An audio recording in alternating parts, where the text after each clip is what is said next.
Okay, so Me again. this week Back. we are learning about chapter 7. So in chapter 6, we talked a little bit about contracts, kind of what they are, what types of contracts they are, but this chapter is about defenses to contracts.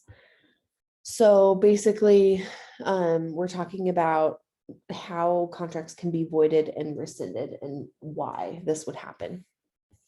So the first thing would be a mistake. Obviously, there's human error. So, I mean, we're planning on there being mistakes, but these have to be kind of like a serious mistake. So in the book, it talks about, it gives an example. It says, let's say you buy an old violin from a garage sale. Both you and the seller can see that it's old. You buy it for $25 because you think that's what it's worth, and later find out that because of its age, it's actually worth $2,000. As you might imagine, the seller feels that this mistake is severe and wants the violin back. However, this was a mistake of value rather than fact. And so for this reason, they cannot unwind the contract. So, for example, if you went to a garage sale, like they said, and you bought something and it ended up being worth a lot of money, and the person's like, oh, actually, I want that back. Like, I need that money. You owe me that. They cannot do that. The only time it's of value, because it's but they could if it value was thing. like a like what mistake So do you mean? I will tell you right now. So the only mistakes that can rescind a contract are mistakes of truth. So this would be, so it says, however, suppose that unbeknownst to either party, the violin was once owned by Niccolo Paganini, who is famous, I assume. Yeah, he is. Now, the mistake is one of fact as to former ownership rather than value. So I don't get how that breaks the contract. Because it's a fact rather than a value. Yeah, but so it's because it was his violin. Because it has a history and the history is factual. So the person can get it back because the person that sold it can get the violin back at that point because it was a mistake of fact. It says you may be confused because the mistake of fact is to blame for the underlying value of the violin. While true, the mistake in fact is what created the value discrepancy. Therefore, the contract can still be voided. That's crazy. Yeah. Welcome to contracts. I hate contracts. Yeah. Everything you do in this world, you have to sign a contract. So true. And they owe you. Yeah. You think it's easy to get out with these mistakes? Yeah, right. Good luck. Okay.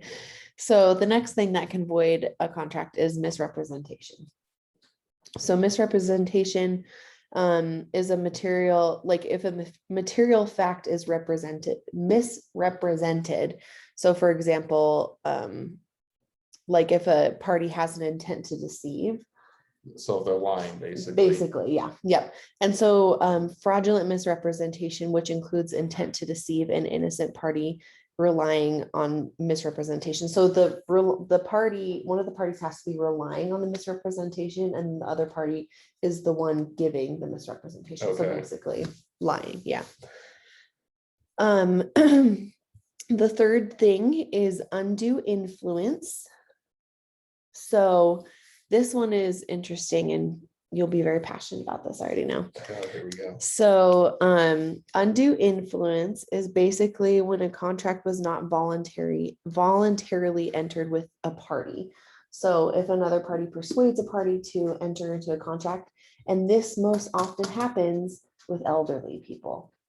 So for example, my husband's grandmother was coerced into signing a contract to buying a bunch of fire alarms. Is that what it was? Yeah, because they got free dinner at Golden Corral. Yep. And she was elderly and they took advantage of her, and that is what happened. So those old people, they just pack them into the Golden Corral and they sell all those fire alarms. What a joke. $1,000 a piece.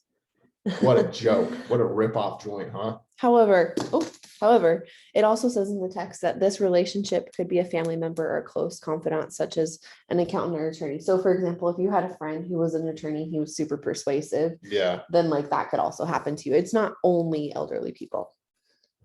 The third thing is duress. What about when Google makes me sign documents so that I can use their email for free, huh? We better find another email provider if you don't want to sign it. Okay. Everything you have to do in this world, you have to sign something. All right. There's no way around it. Okay, They own you okay, and they own your information. it's true though. Okay, the next thing is duress. And duress is forcing someone into a contract by force or threat. So basically like, Yeah, blackmail. yeah, exactly, blackmail. That's basically what it is, extortion or blackmail. That's kind of what duress is. So that one's pretty self-explanatory. You're not held liable for contract because you're not willingly making it. And then the last thing is adhesion contracts and unconscionability. So we'll kind of split that into two. So an adhesion contract is when one party has substantial power over the other. And so these are Power. newer. Yes. So these are a little bit newer and these are kind of difficult. So for example, it says in the text, until recently, contracts that were extremely unfair were still upheld as valid because the courts assumed that the parties negotiated the terms of the contract as equals. However, they started to recognize that that's not always the case. So in some circumstances, one party has a great deal of influence of the other, Mhm. having substantially more bargaining power. So for example, if like you went up against this really intense law firm or whatever, and then it's just you, like they obviously have more bargaining power than you do. And then the last thing is unconscionability. And so that is when terms of the contract are unfair or oppressive. So Oh, let's use that one. Let's go use that one. anyway. I have a smart speaker in my house. Oh Is it my unfair gosh. or oppressive that they are always eavesdropping on our conversation? Okay. I would say yes. She's listening to you right now. Exactly. I hope you're listening. Stop. Okay, we're gonna wrap this up. But the one thing I did want to say about adhesion contracts and unconscionability, since these ones are newer, they do have to be proven because there's a lot of like different routes that you could take to say like, oh, this was oppressive or unfair.